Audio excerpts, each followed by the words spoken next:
Hi అండి, welcome to Raj Vihar cooking channel. ఈరోజు మనము ఎలాంటి సాసులు వాడకుండా సింపుల్గా టేస్టీగా ఉండే ఎగ్ రైస్ని ఇంట్లోనే ఎలా తయారు చేసుకోవాలో చూద్దాము. ముందుగా స్టవ్ ఆన్ చేసి ఒక ప్యాన్లో 2 టేబుల్ స్పూన్ ఆయిల్ వేసుకొని ఆయిల్ హీట్ అయిన తర్వాత ఇందులో సన్నగా తరిగిన ఒక పెద్ద ఉల్లిపాయని 2 పచ్చిమిర్చిని కట్ చేసుకొని వేసుకుంటున్నాను. ఇలా వేసుకొని ఉల్లిపాయలు కొంచెం కలర్ చేంజ్ అయ్యేంత వరకు ఫ్రై చేసుకోవాలి. ఇలా ఉల్లిపాయలు కొంచెం కలర్ చేంజ్ అయ్యేంత వరకు ఫ్రై చేసుకున్న తర్వాత ఇందులో ఫ్రెష్గా రుబ్బుకున్న అల్లం వెల్లుల్లి పేస్ట్ని ఒక 1/2 టేబుల్ స్పూన్ వేసుకుంటున్నాను. ఇలా వేసుకొని పచ్చివాసన పోయేంత వరకు ఫ్రై చేసుకోవాలి. ఇలా పచ్చివాసన పోయేంత వరకు ఫ్రై చేసుకున్న తర్వాత ఇందులో ఒక పెద్ద టమాటాని సన్నగా పొడుగ్గా కట్ చేసుకొని వేసుకుంటున్నాను. ఇలా వేసుకొని టమాటాలు బాగా మెత్తగా మగ్గేంత వరకు మీడియం ఫ్లేమ్ మీద కలుపుతూ ఫ్రై చేసుకోవాలి.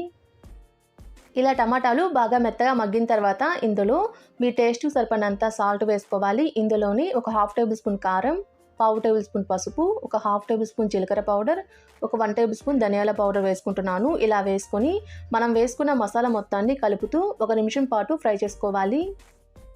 ఇలా 1 నిమిషం పాటు ఫ్రై చేసుకున్న తర్వాత వీటి మొత్తాన్ని ఒక సైడ్ కొనుక్కొని ఇందులో ఒక 3 ఎగ్స్ని ఇలా కొట్టి వేసుకుంటున్నాను. ఇలా ఎగ్స్ని వేసుకొని మొత్తాన్ని కలుపుతూ అడుగనేది అంటుకోకుండా మీడియం టు హై ఫ్లేమ్ మీద ఒక 2 నిమిషాల పాటు ఫ్రై చేసుకోవాలి.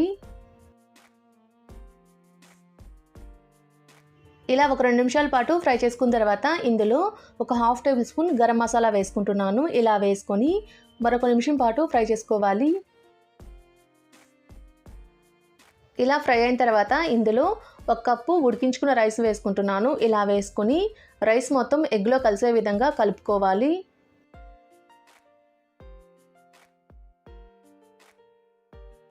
ఇలా రైస్ మొత్తం ఎగ్లో కలిసే విధంగా కలుపుకున్న తర్వాత ఇందులో సన్నగా తరిగిన కొత్తిమీర వేసుకుంటున్నాను. ఇలా వేసుకొని మరోసారి మొత్తాన్ని కలుపుకొని స్టవ్ ఆఫ్ చేసి ఒక సర్వింగ్ ప్లేట్లోకి సర్వ్ చేసుకుంటే ఎంతో టేస్టీగా ఉండే ఎగ్ రైస్ అయితే రెడీ అయిపోతుందండి.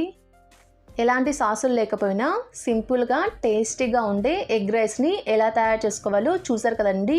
మీరు కూడా ఒకసారి డెఫినెట్గా ట్రై చేయండి. ఎలా వచ్చిందో నాకు కామెంట్ చేయండి.